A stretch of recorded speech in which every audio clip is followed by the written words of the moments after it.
All right, we're back. I called this one the Return of the Jonah, I like love it. Return of the Jedi. But I'm sitting in a different seat this time, so I I've know. really I've undone enough that I've moved across the table. So Yeah, you're just sitting in the generalized matrix of existence now. You don't need furniture any right, longer. right. So yeah, that's what starts to happen. You undo the tensions on the inside, and then Mhm. all these you know things that you think you need, like furniture and all this stuff you see in the background, is like starts to disappear. You Yeah. know, No, it's there's funny. some truth to that, but it's not. I think your beard got longer It since just I keeps saw you going. last. Yeah. Yeah, I don't know. it'll be its own entity. You'll have the Garrett bot, and then you'll have whatever we call the beard. Yeah. Oh. It comes Well, with many let's see. undoing. I'm 24 hours into the fast, and you're 8 hours ahead of me, so you're 32. Right, but I didn't eat at all on Tuesday, so I so I must have started on Monday night without actually trying to start. You know what I mean? I wasn't thinking about Right. it. So you're 36 hours. Yeah, I guess That's so. funny. Our math is never on with like anything we a couple times. The math I know, is and every time we set a time, I'm like counting those 9 hours on my fingers. you undo and you become simplistic. One, two, three. Yeah, like okay, 8 a.m. for Jonah is I kind of somehow just the idea of time zones mystifies me at the beginning, and then it makes even simple math like not Right. make sense. Yeah, Well, one day we'll do it in the flesh. We won't have to count. yeah. That'll be cool. That'll happen. Yeah, that would be very cool. I'm excited. That'll If the happen. Lord is willing and Yeah. the river doesn't flood, and even if it does, we can get a boat or whatever. So yeah. So the fast, I'm curious. How long have you ever done fasting before this? Yes. I got into intermittent fasting and I did the 16 kind of to 18 hours. Um, and I've experimented with 24 to 27. That's been the max without any food. I did a 48 though with bone broth a couple years ago. Everything was just fucking buzzing, like Mm, unbelievable. wow. Um, but yeah, I think let's talk about it, and I'd love to hear. I mean, I think you fast a little more than me, or for longer durations. But It yeah, does relate to the undoing process, and I think I feel okay revealing that there's a there is a fast one day of fasting. That's actually one of the adventures in the 28-day intensives, and it's a dry fast, a hard dry fast, like no shower, no nothing. Oh, that's part's optional. I tell people, okay, you can do the snake juice, meaning by snake juice for people who don't know, it's just water with electrolytes. Electrolytes specifically meaning in this case sodium chloride and potassium chloride, and then if you want, then food grade magnesium or and baking soda. That would be super basic recipe. You and anyone who's going to do it, you guys need to go research and figure out the amounts for yourself and take care of your own health and safety, whatever. But that being said, it's kind of profound. Yeah, I mean, so it relates. What was I going to say? I was going to say it relates to the undoing process in that, and I didn't realize it because I've messed around with diet and food and fasting and cleansing and all kinds of different shit for so many years that it didn't occur to me. And like while I was hitchhiking, it was like a natural thing. It just didn't make sense in the flow of that experience to really eat that much. So I wasn't choosing to fast, but it was just functional or functional to not eat, during those long stretches of time. Or I didn't have money and didn't eat, or a combination of those things. But What I'm saying is that it didn't occur to me that some people would have sometimes even a deep terror about not eating for a certain after a certain amount of time. For some people, I know one guy, a good friend of mine. I mentioned fasting, and he's like, what are you talking about, dude? I'm going to eat every 2 hours. What the hell are you talking about? You know. And I asked, oh, how long have you gone for without food? And he was saying something like just some a certain amount of hours was it, and that was just because of traveling or you know what I mean, some kind of circumstances that forced that on him, and it was uncomfortable. He said, Was he counting sleep? Or no, he wasn't counting sleep, of course, yes, but some yeah, people say, well, I fasted for 8 hours and I slept for 7.5. You know, so yeah, yeah, yeah. So yeah, I mean, yeah, sleep is a different, totally different realm. But let's say as far as waking hours, I guess we do add the sleep time in on a fast like this because it's ongoing. We started it during the other hours. Yeah. this is fun, man. Yeah. I didn't realize how much I missed these. 'Cause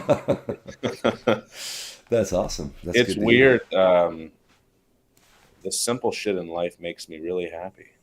Yeah. Yeah. And that's weird. It used to not be that way.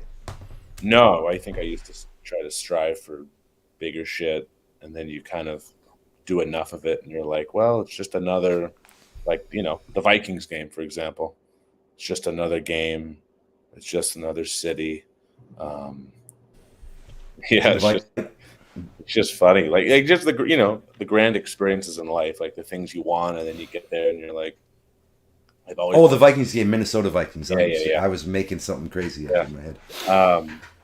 I always wanted to go see Harry Connick Jr. play, and he's great. I went to his concert, Hmm. fucking awesome. And yet, I don't know, I'm having as much fun on a stream with you as a Harry Connick Jr. But I think that's like, I don't know. It's like you see through the illusions of life more and more.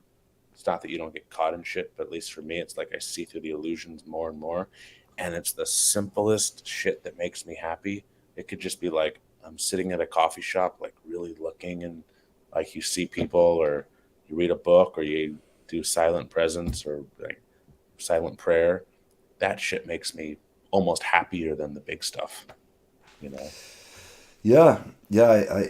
I feel you. I recently had a quandary about these concert tickets I wanted to get for that band Bon Iver or Bon Iver. I don't know if you pronounce it that way. He's from like Wisconsin or right near where I was from, or Michigan, somewhere there. Love his stuff, and the live seems like, at least from my discernment of these live shows and the commenters who've been there and stuff, that it's something special. Even looking up the live performances, you can see there's people are silent in the crowd. You know what I mean? Like which is atypical, especially now. More typical when I was a kid, but anyway, I was thinking of getting those because on the Spotify occasionally it'll at the end of the year it shows you, okay, here's all the shit you listened to this year. Here's your favorite stuff, and you scroll down to explore that presentation more, and it's got like merch, and then below that it's got like upcoming shows by the artists that you've been listening to. And I was like, oh wow, I never even think about this anymore, because most groups I listen to would never would come to Croatia, or if they do, they'd come as part of a festival or something, like or they'd go to Belgrade or Budapest or Zagreb for some as part of something. But it's not typical stops on a standard world tour, especially even for lesser known bands. But yeah, so I had a quandary about getting the tickets, because so many times in my life I've gotten concert tickets or decided to go do something, especially when it takes a small amount of international travel, like this will take driving to Vienna, which is only 4 hours drive, right? But it's still plotting way ahead of time, having a place to stay, go to the concert, get the food, do the thing, take the time off or whatever. So in my head, it became like a burden. And I realized many times in the past, I had bought concert tickets and set up to do something. And then the day arrives and I'm like, I'm just going to stay at home. I'm totally involved in what I'm doing. I'm not going to this. And very rarely I regretted staying home. A few times, there were a few times that I kind of regretted not going. But then I just stopped buying tickets in advance like that, which cuts off a bunch of different artists who are going to sell out the shows. If I wanted to see Radiohead, or if I wanted to see, which I actually did see Radiohead a couple times, but that's a whole other story. But yeah, I did buy the Bon Iver tickets, and I definitely feel excited about it still. You'll And have that's to like in do that. June. It's in June. So it's funny to think it's that far away. You'll have to do a little like live stream from the Oh yeah. that would be kind of cool. Well, anybody watching this right now, anybody who's got a contact, because I know I must be only one step removed from him. I'd like to meet Justin Vernon and maybe do a live stream with him, even at the show. The guy who's playing. I'd love to interview him for the podcast and find out a little more about his story and what it was like to rocket to fame in that particular way for his music. That's pretty cool. And he seems kind of humble still. So I would love to interview him. That reminds me, and I'm going to reach out and ask. I bet you there might be a connection via Tyler, if you remember Tyler on the sessions. Yeah. So let's. Man, just gonna send him the message right now, or I'll forget. Well, yeah. So so yeah, that was just to address kind of what you were saying. It's funny. Everything ties back to undoing. I mean, really. I mean, and what is undoing tie back to? I actually found a quote. I screenshotted this to share with you. Uh, I don't think I'm going to read the whole thing, but it was a quote from Ramana Maharshi, and then there was a quote from Osho. So here we go. So a man came to Ramana Maharshi and said, "I have come from very far, somewhere in Germany, and I have come to learn from you." Ramana said, "Then you go elsewhere, because here we teach unlearning. Learning is not our way. You go elsewhere." Um, I thought that was, quite beautiful. And then, Yeah, I like that. it said something, "When you come to me, come to unlearn.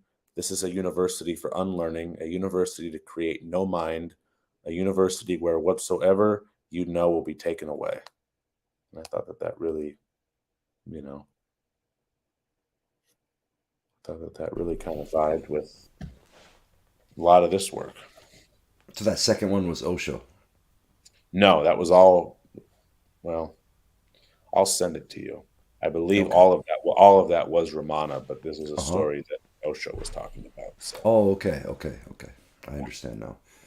Well, the Yoga Sutra, the original Yoga Sutra of Patanjali, or however it's pronounced. The first, I forget what you call it. The first line in the actual text is, and I'm going to butcher the pronunciation. I'm almost certain, but is yoga citta vritas niroda, or something like this, and it means yoga is the nullification of the modifications of the mind.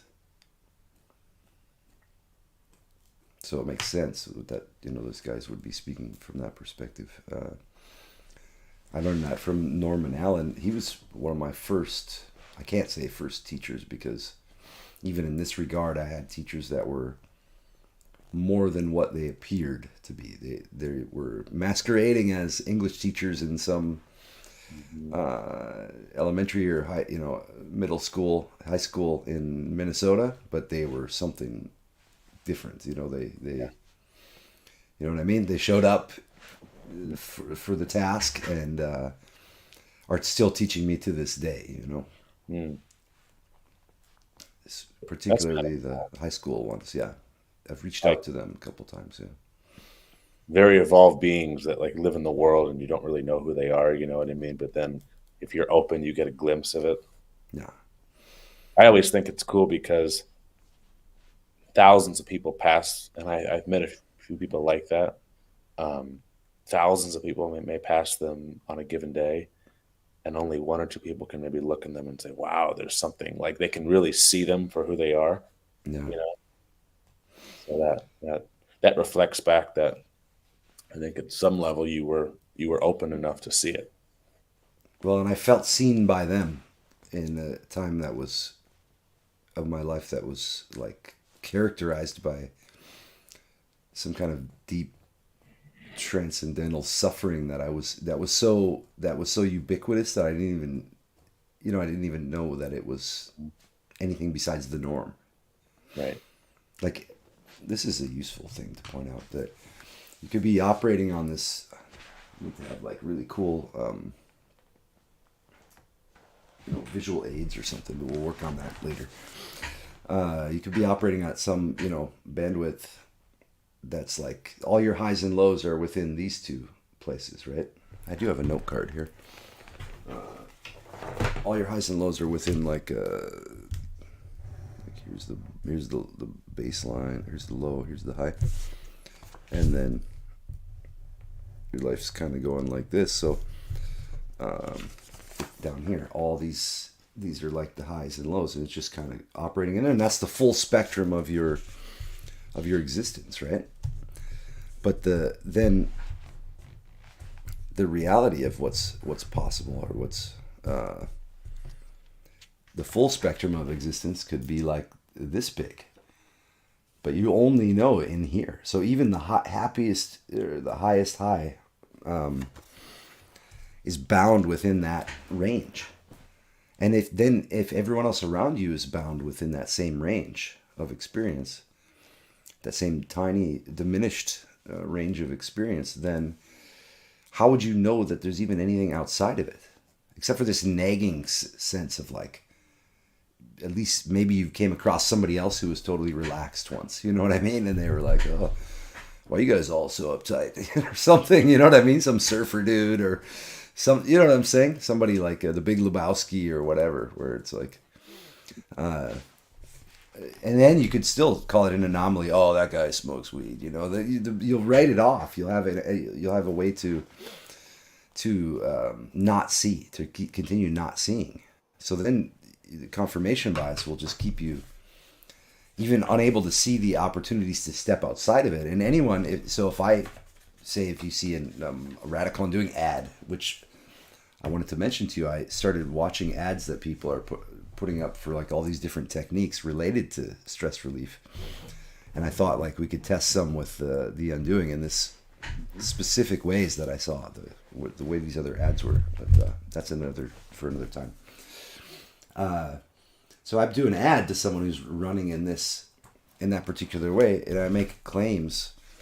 Hey, this is possible. This is possible. That's possible. They are going to have to perceive those claims, with distrust. They're just like, this is absurd. He's not just claiming that I can feel better. He's claiming that I've never even felt good for a second in Right. this scale. You know what I mean? That I've don't even know what it is to be okay. What's that old adage? You don't know how stuck you've been until you've been set free. Yeah, yeah, yeah, You don't even know there's anything above that because you're just living yeah, in those confines. You had yeah. said, I think the biggest thing that kind of turned me on to reaching out was your thing with Dev. And you Mm-hmm. said something really fucking cool. You said, I didn't know how, you said there was a subtle level of living under Hyatt's shadow that I didn't see until recently. And Mm. then I broke that and I was like, wow. Because I think it's like there's so many refined levels of depth one can go to in themselves. You know what I mean? Um, and I like exploring those. You know what I mean? And it's rare to find other people that can explore those, and even to see that, like that's so. Because what you typically see is people that have some mentor, and then they just regurgitate all the shit that they teach them. You know, Yeah, yeah. But I Yeah, I noticed that. I remember saying that on Dev, that interview with Dev, and it was I, I more remember that dawning, the dawning of that awareness in my own life, and it was shocking and heartbreaking as any kind of real revelations are. But it was like, fuck, man, I didn't know. I wasn't adhering myself to what I understood his philosophy to be, although I respect it completely and admire his work and still benefit a lot from what he taught me and untaught me, so to speak. But yeah, I realized like I've been doing this. I have so much experience with so many people, with the human body, and with Mhm. this work, and then a bunch of other bodies of work, like the stuff, the time spent around EJ Gold, and the stuff I learned, like from I was going to mention, and then I digressed. Norman Allen, one of my first teachers in this sort of undoing regard, was a yoga teacher in Hawaii that I looked up in the phone book. I just looked up yoga because I had read a Richard Hittleman book and did all the poses myself. I was so proud that I had actually like started and finished the book and did everything in it. It was like one of these mass market paperbacks, from a thrift store for 3 cents. Oh, yoga, change your life, okay. And so I thought, oh, let's look up yoga teacher. I look yoga in the phone book in the on the main little city on the southwest side of the Big Island in Hawaii. And I said, oh, Norman Allen, of course, A. So he's the first one listed there because of his last name, and I had no idea who he was. I showed up to meet the guy, and then he's like, he actually then made me sit in the office, his office. He's like, I'll be right back. And then he left for like an hour. At the time we agreed to meet. And he's like, just look at these books. And there was a bookshelf. And he's like, I'll be right back. And then like he left and went and gave a massage or something. Like he just disappeared. And then came back like after what felt like a real long delay, at least an hour. And I was just like, had all these books out on the table and I was looking at different ones. And he came in and looked at exactly what books I had pulled out. And he's like, Mm. okay, I can teach you. And I was like, what the fuck is this? Like, what just happened here? I need to Uh, look him up. Is he a famous? I'm just curious to see. Is he a yeah, here I'll share my screen with everybody because yeah. we'll actually here we'll watch this little no, it always goes to this. Let's see here. This is crazy. You'll love this. It's a short quote, and it's on his land. So I ended up on his land. He taught me so fucking much in a short time. I was there with him 2 months. Let's see here. It's amazing how God will plant people in your life. It It is really is. totally amazing. It's unbelievable. It's totally unbelievable. This was the guy. This is from a movie called Enlighten Up. But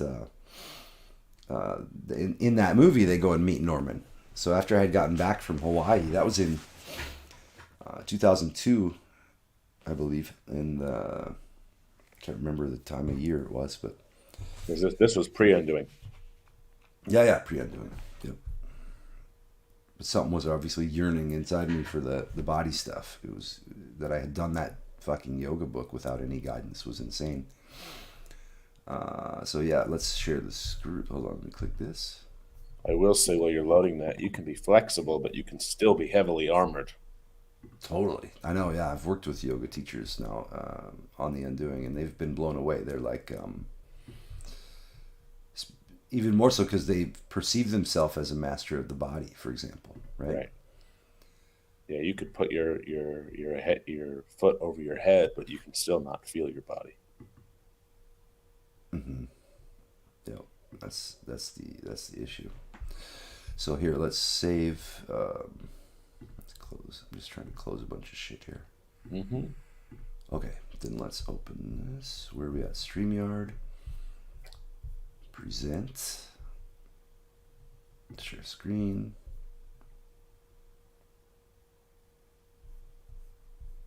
Some screens let you share audio.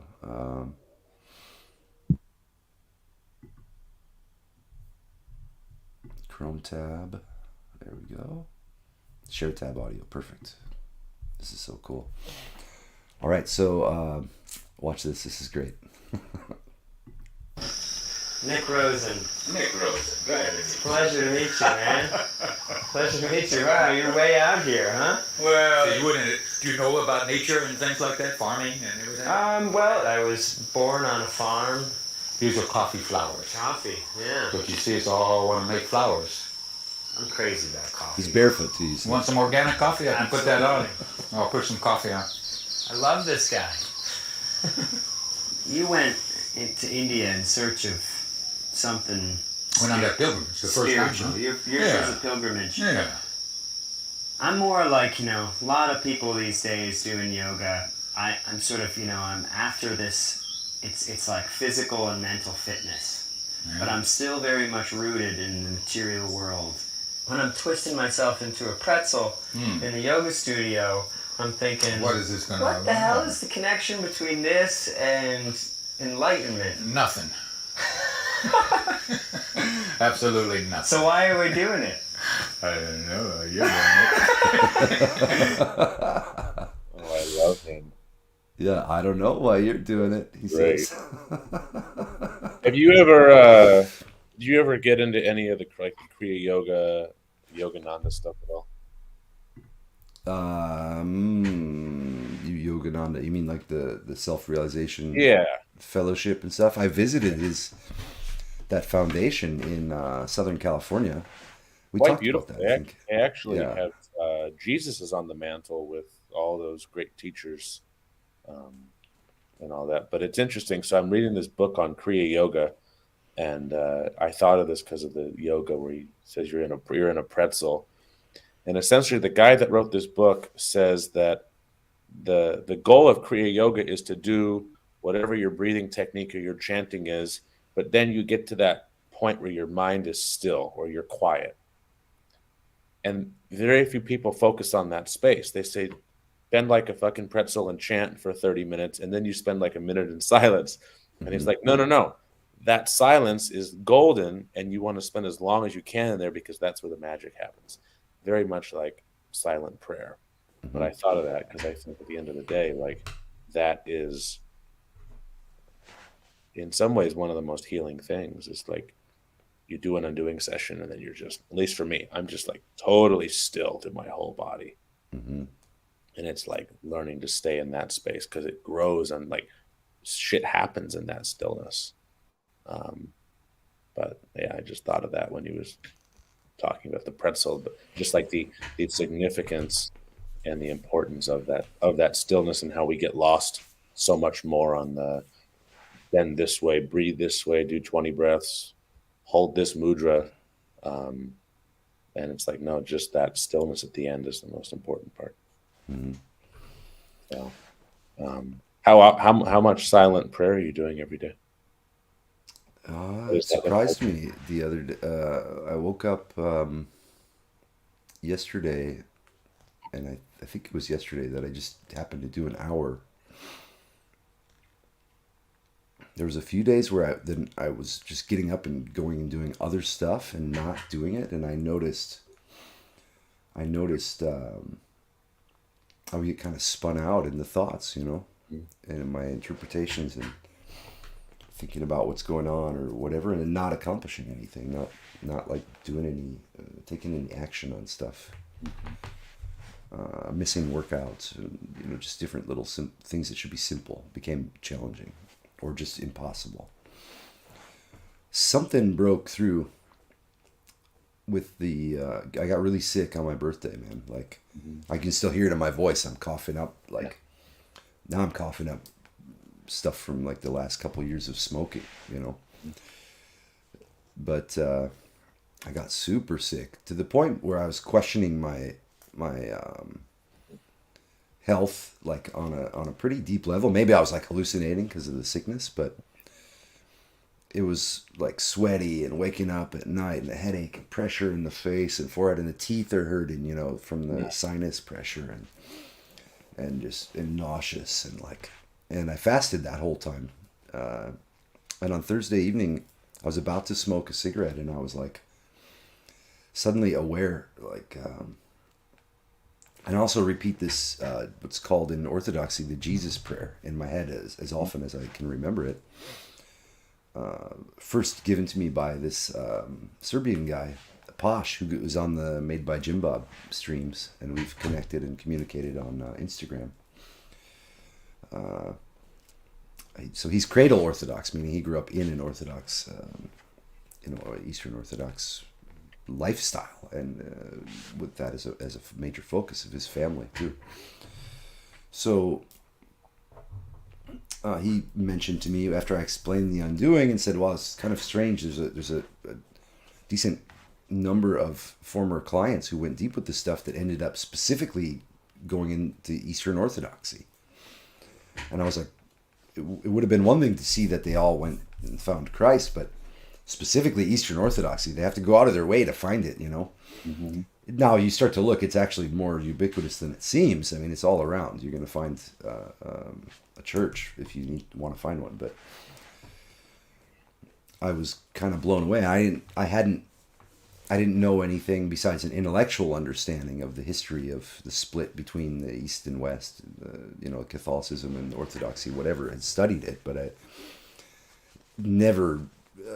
I've been in actually a Russian Orthodox Church in Eugene, Oregon, and possibly some others, but I didn't no idea about the liturgy and the practices and the mindsets and the the tradition or anything.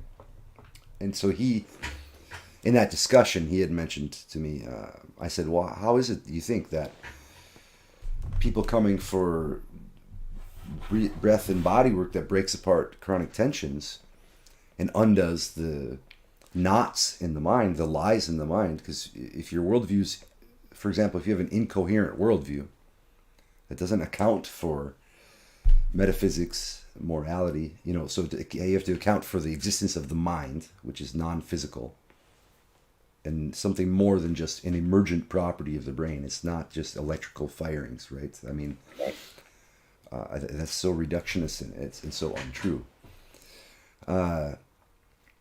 So your worldview, if it's incoherent, it will cause static in the brain. It will cause cognitive dissonance, which leads to tension in the body. Mm-hmm.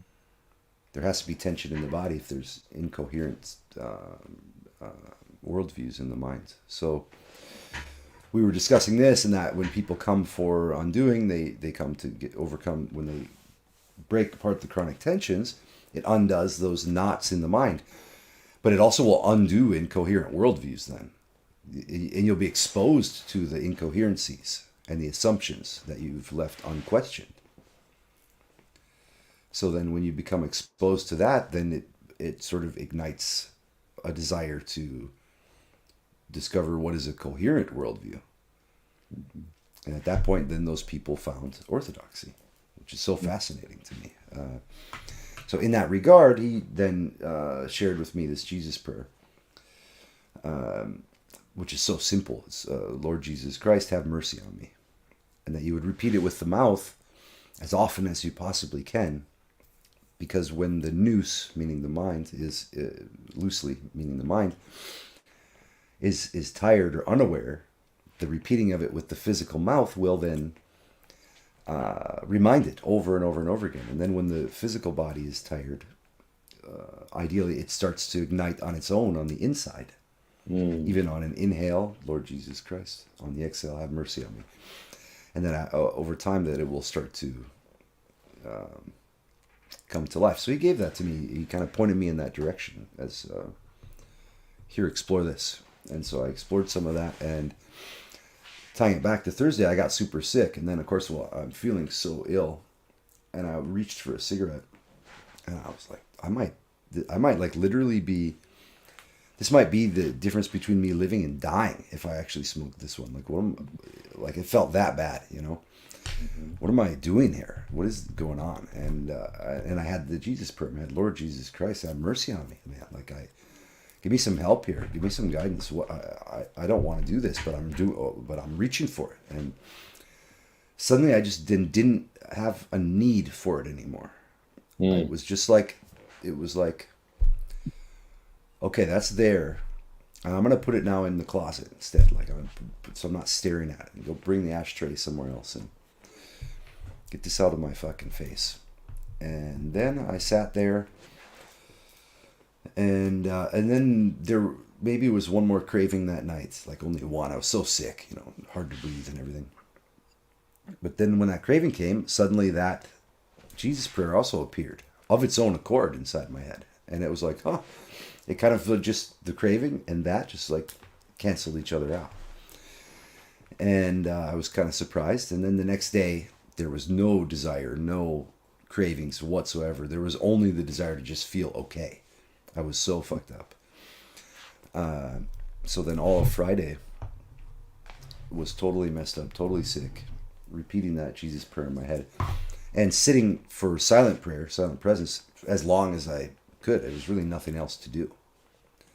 I watched some shows, and watched some YouTube videos of some different types, but sat and did just awareness of my thoughts and feelings, because the thoughts were starting to get like, oh, I wonder what if this is like what a chronic, terminally ill patient starts to feel, and then this is the last time. Like I thought, the last time I felt good and healthy, was that the last time? Is this the new normal? And it just gets worse from here, physically worse, and then I die. Is that? And I was kind of comprehending a little bit of what maybe a terminally ill patient might experience. Just suddenly one day, their definition of their normal is totally different, right? It's like, so I was getting into that headspace, and that can be very dark, that could be like giving up on things in a way. But I didn't feel like giving up on life. I was just like, wow, this could really be the new, like, how I feel, and just have to navigate this now. And I was just like, okay, I don't want to, and I don't want to then, keep doing this smoking thing. This is so incoherent, like with what how I want to, what I want to be capable of in my body, in my lungs, and I'm capable of a lot physically, like really a lot, more than I even make use of. And I'm actively diminishing that, you know what I mean? Like and knowing that I'm actively diminishing it, and paying for the opportunity to do so, you know what I mean? Like it's so incoherent. And now it doesn't account for the enjoyment of this tobacco experience. I'm not diminishing that either. It's actually pretty enjoyable and fun, and there's certain aspects of it that I really like. But the downfalls are, the price is so great. So then Sunday started feeling, so Thursday, Friday, Saturday was just knocked out and messed up. Saturday I felt like 3 or 4 cravings. Met again with the Jesus prayer, just boom, boom, boom. It just was automatic. And it would be a mistake to say I was doing that as a practice, you know what I mean? But I had read in the book, The Way of the Pilgrim, he had given the advice to, or one of the stories of this military guy, soldier, had overcome alcoholism because a monk, an Orthodox monk, had come to him in jail after he'd fucked up his life through alcoholism, and gave him the Jesus prayer and said, and gave him a copy of the Gospels and said, look, every time you feel like drinking, just say the Jesus prayer, or read one chapter of the Gospels. Just try that, see what happens. He didn't even say don't drink, you know what I mean? He just said, every time you feel like drinking, do this. And the guy never drank again from that moment on. And then there was multiple stories like that, where a life debilitating addiction suddenly is just gone. Now the naysayers or the atheists might proclaim like, oh yeah, you're just replacing the addiction or alcohol with the addiction to some false god, blah blah blah. But put it to the test before you go slandering yourself like that. It's like,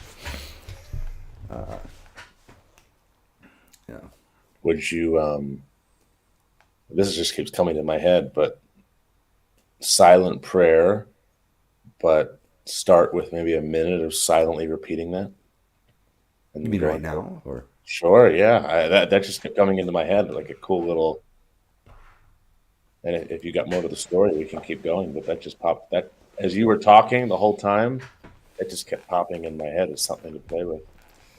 yeah? I mean, that's the idea, right? The idea is pray without ceasing, meaning have that awareness at all times, if possible, and then notice when you don't have it and resume again. Yeah, let's do that. The end of the story is, I guess, where we are right now. Now we had already planned ahead of time to do this fast, and yeah, so I smoked the cigarettes, and I was smoking a lot of cigarettes each day, probably for the last couple years, solidly since I had quit the time previous. That might have even been like 2019 when I quit everything for quite a while. Oh no, I quit again for a few couple months. 2020 as well. But that was like a struggle. Those were times where it was a struggle to quit. This time, it just seems to have dropped out of my life. Mm. Oop, the alarm's going off. Dropped out of my life from Thursday, and I was fiercely aware that Saturday, Sunday were the danger zone. Like when I started feeling better, the mind started to say, let's say the demons were like, hey dude, let's have a smoke now, it's cool, and you didn't smoke for 3 days, just have one, and then go back to quitting. Who cares, it's just one. You know what I mean? And I'm like, no dude, that I know that's not any good logic for me at all, because that one leads to two, and it leads to 20, it leads to 700. So Sometimes it's even amazing at the level of, like we talked about, you drew your diagram of where we live in, is sometimes even the subtle, it could be a thought, it could be a feeling, but it's something that we're so unconscious of that pops up. We're not even aware of it, and then it'll drive us towards behavior, right? But we don't even see it. And sometimes we don't even fucking feel.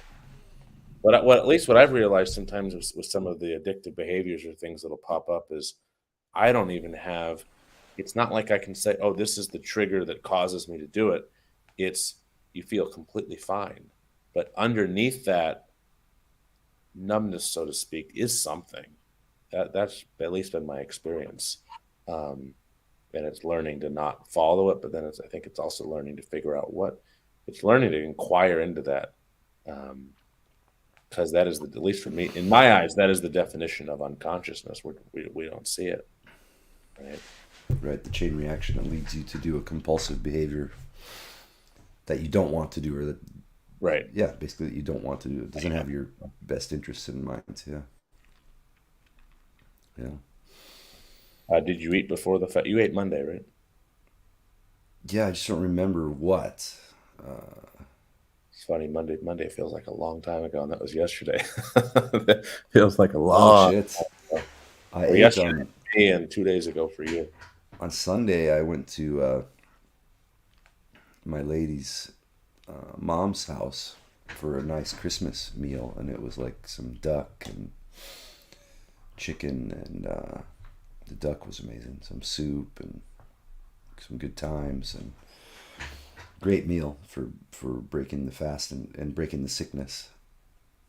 Finally stepping out of that, and then Monday, I feel like I must have eaten Monday, but I've lost my memory of Monday for some reason. It's like it's gone. Well, maybe that's a good segue for the trying that silent presence thing now. Sure. What's the prayer? Oh yeah, it's so simple. The Lord Jesus Christ, have mercy on me. Okay, cool. So maybe like a minute of that, and I don't know. I sense that's gonna just suck. At least for me, it's gonna suck me into some void. So Right. cool. Right. Um, So how long do you want to go for? Oh, you want to do a timer? I usually don't even do a timer, but No, we don't. We don't have to. I know Well, you want to get to sleep, so in a little bit, yeah. Yeah. and we can just go a few minutes, and whoever's watching can Just see what happens. go Okay. along. So, so as far as the silent prayer goes, you just become aware of the whole body, starting with the top of the head, and Ugh. let everything relax. No effort, but you let everything relax. You sit up, sit back in the chair,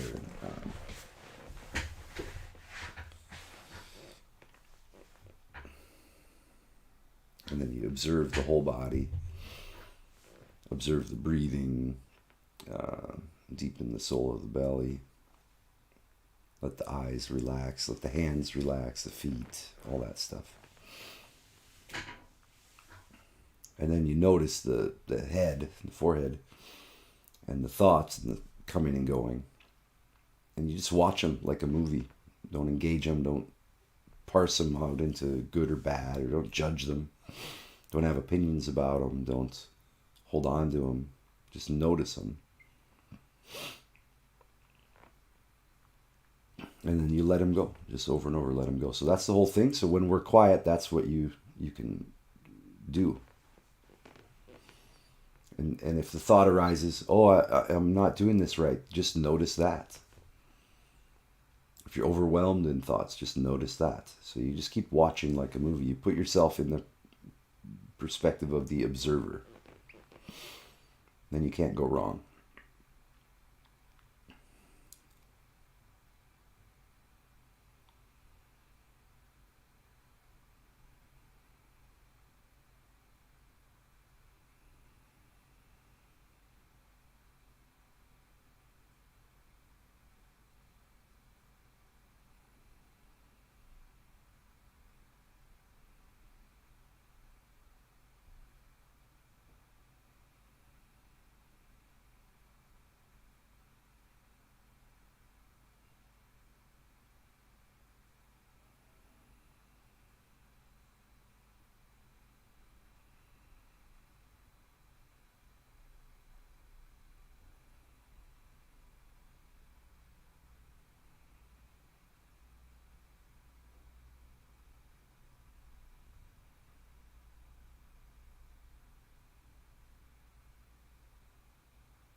And you just continue letting everything relax.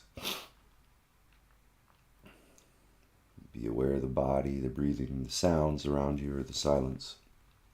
And still just watching the thoughts. If there's feelings or reactions, or you start shaking or start feeling upset, you just watch that.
Mm.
You look like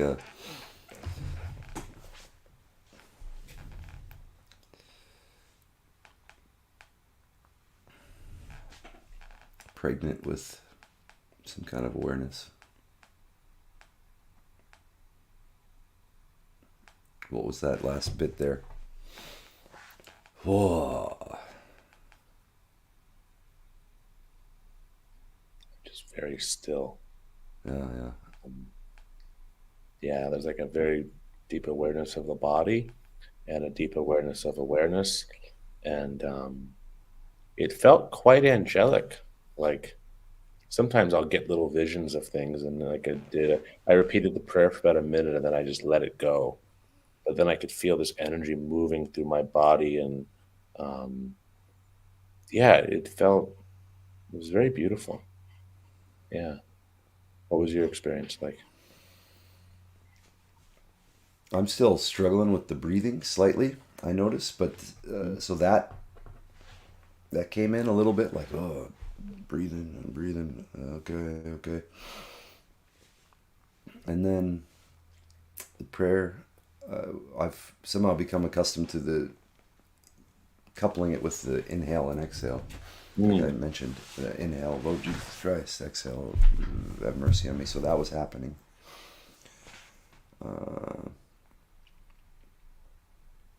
And then there were thoughts, and the thoughts were dropping. There was awareness of the body. Yeah, it was just extremely chill, though. Mm. Kind of amazed that I'm even awake at this hour. And I think I went to bed at around midnight or so, or after. I Running sat on up and did silent prayer. What's that? You're running on ketones, brother. Yeah, I guess at this point. Yeah. And I had messaged you right before going to bed. And I was about to go to bed, and I hadn't done the daily email or the or my silent presence yet for the evening. And so then I did the email right then, and then sat and did the silent presence. And I don't remember for how long, but I sat and did it. And I don't remember transitioning from that to laying down and going to sleep. Mm. This just came to me. This has nothing to do with that, but it has everything to do with that Jesus prayer.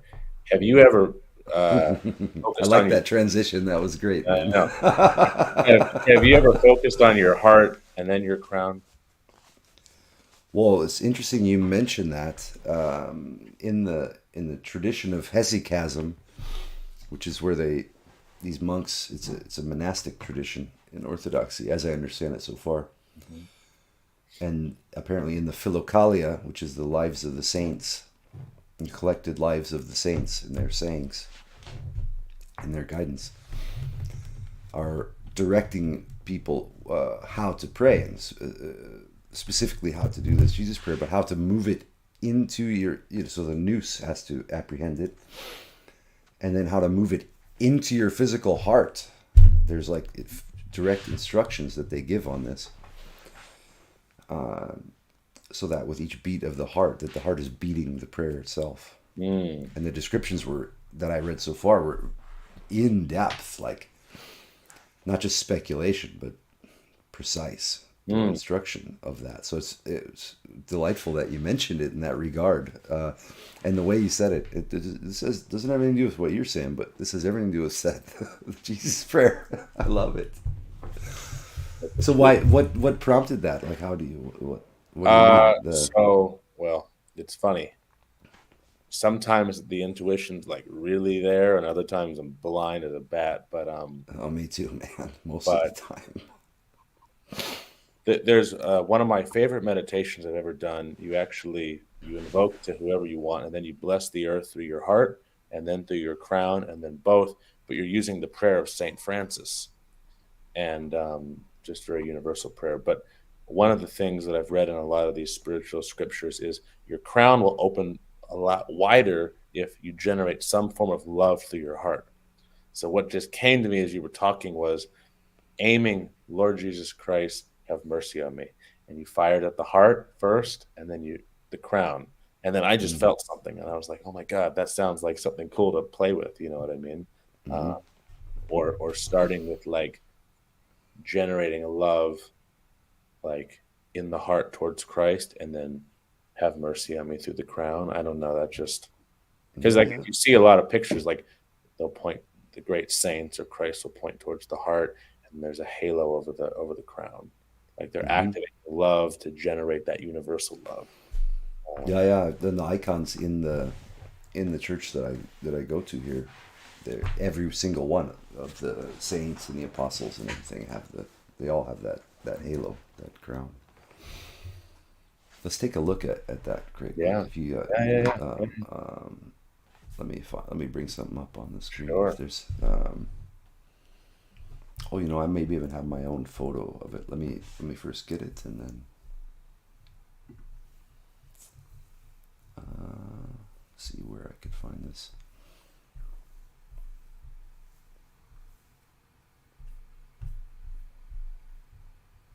Oh, I was gonna put this as a background. Let's see. There we go.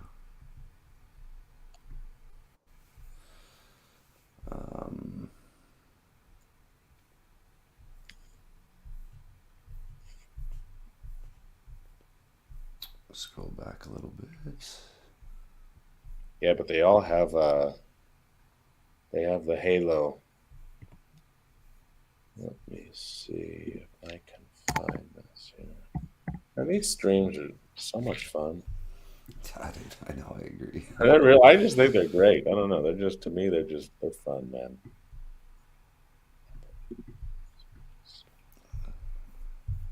Yeah, it's nice to see you again, man, and to do the streaming. You kind of reinvigorated my joy of the YouTube and the stream. Good. Doing the We're videos. not done yet.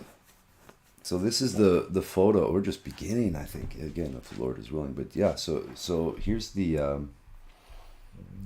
See if we zoom in. No, I What's don't know. in his heart? Who is in the heart of that? Where are we looking? Right there. Oh, Where right you're- here. Yeah, who's in the heart? That would be Mother Mary, I believe, and then Jesus right here, baby Jesus in that part. I think there's so much. Yeah, my interpretation in a sense is like Christ consciousness, right? Or some form of love going through the heart and activating the crown. I don't know. There's just something in that. I think that it's really beautiful. Look at this, and then this is giving this life-giving water. Everybody here who's thirsty is drinking from. It's I like never noticed that part there, but yeah. that love is radiating out. That's really beautiful. Wow. And this is just one portion of it. You can tell. I didn't want to take a photo of all the people while they were there, though nobody would care. Somehow I just wanted to take a quick snap, and this is looking up from where I was standing. So this would be, this is a big not arch, I forget, like a dome, kind of thing. Hmm. And then there's another, as you look down here, I don't know if you can see my cursor or not, but down toward the bottom, there's another archway. And then the liturgy is chanted, and so the way the sound moves through the building is also quite stunning. And your mind, you're the nous, your awareness is filled with all of these images, and everywhere you look, there's the Last Supper, to the 12 apostles sitting here. And that's interesting. At the Last Supper, notice that the apostles do not have the halo yet. But in all the other depictions, I didn't notice that either till just now. But in all the other depictions of the apostles, which are in the rest of the church, they do all have the halo. Mm. So this is before this, because this is the Last Supper, so that's pre-crucifixion and resurrection. Mm. That's interesting. So this would be as well, I guess. Yeah, that's the Roman soldiers there with the spears, I suppose. I could be wrong, but yeah, it looks like. Yeah. Beautiful. Yeah, so there's it's just the different saints, and many of whom I'm not aware of yet. I don't know all the saints, but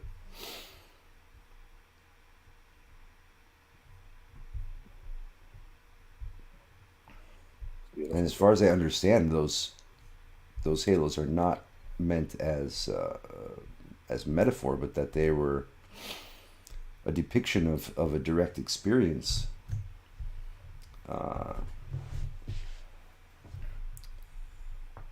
That people reported having around those people, Right. Well, this was fun. Yeah, man. It was great. I guess You have yoga tomorrow. Wait, no. You have yoga tomorrow? which is my today, yeah, Wednesday, yes. You have yoga today. Okay. Um, guess I'll see you Friday. Yeah. You gonna stay on and play some music, or Oh, actually, I might do that. That's kind of cool. Nice tradition. I was just wanted to see if this fits. Here, look, if I take myself off the screen, I made this background.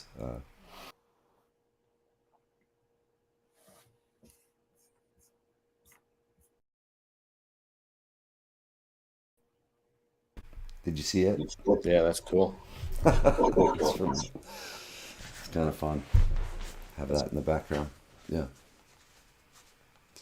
Well, Friday, let's talk about your new intensives. When do those start? End of January, right? Actually, I'm talking about January 8th, but I might not run it as a group. It just depends if there's enough people who want to do it. Sure, but maybe Sunday, January 8th, or perhaps Monday, January 9th would be a potential start date. Okay, let's talk about that. That's a good, yeah. Yeah, we can talk about Let's that on talk Friday, about and maybe I'll even have kind of put the structure more together by then. Yeah. And anything for people that want to do one-on-ones to get a taste of the work? Is that at one point you were offering that? Is that still going for anyone that's like, hey, I want to try this stuff? If people come and get in touch, yeah, send me a message, radicalundoing@gmail.com, or go to my schedule on radicalundoing.com/schedule. Then then we can arrange it from there. Well, all right, my friend. Well, I'm gonna get myself into ketosis. So All I'll right. talk to you tomorrow, and Enjoy. this was fun. All right. Enjoy the rest. Thanks a lot, Jonah. Thanks for showing up. Staying up a little later. Yeah.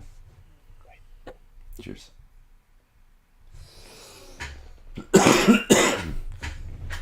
Forgive me. I'm gonna cough a second here.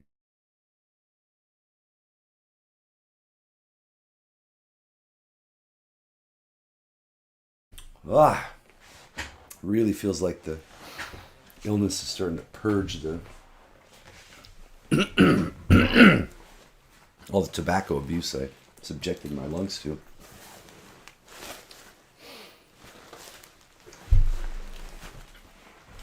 So let's see, his voice in this condition, if we can do a little music. And then, what was the song I was thinking of the other day that was so nice?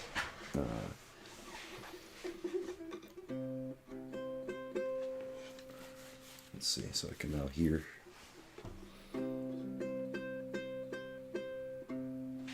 Oh, we don't need the headphones though anymore.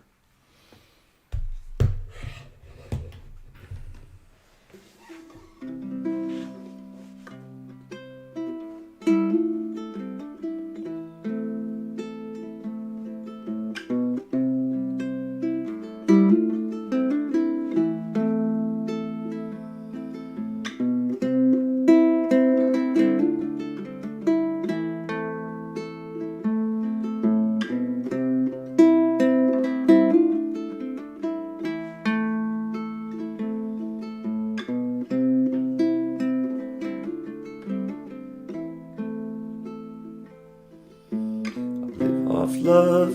Look at that. The voice is fucked. See if I can do it. I live off love. I feed off love. I breathe off love. I think of love. I drink for love. I sink in love. And in the middle of the night, I need your love. I need to grieve and need and be in love. No, I think I have to stop. It's at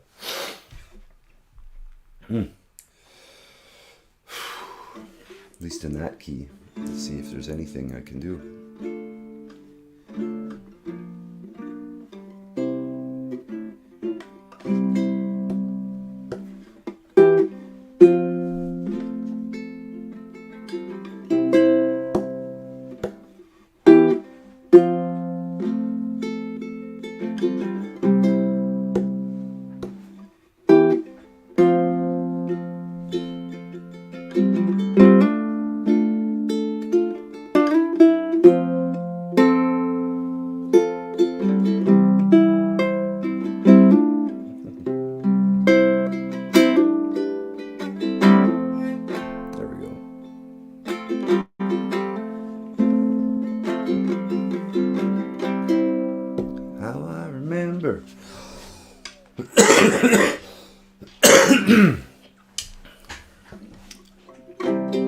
Hands so gentle, eyes so wise, a woman I love beneath the wild western skies.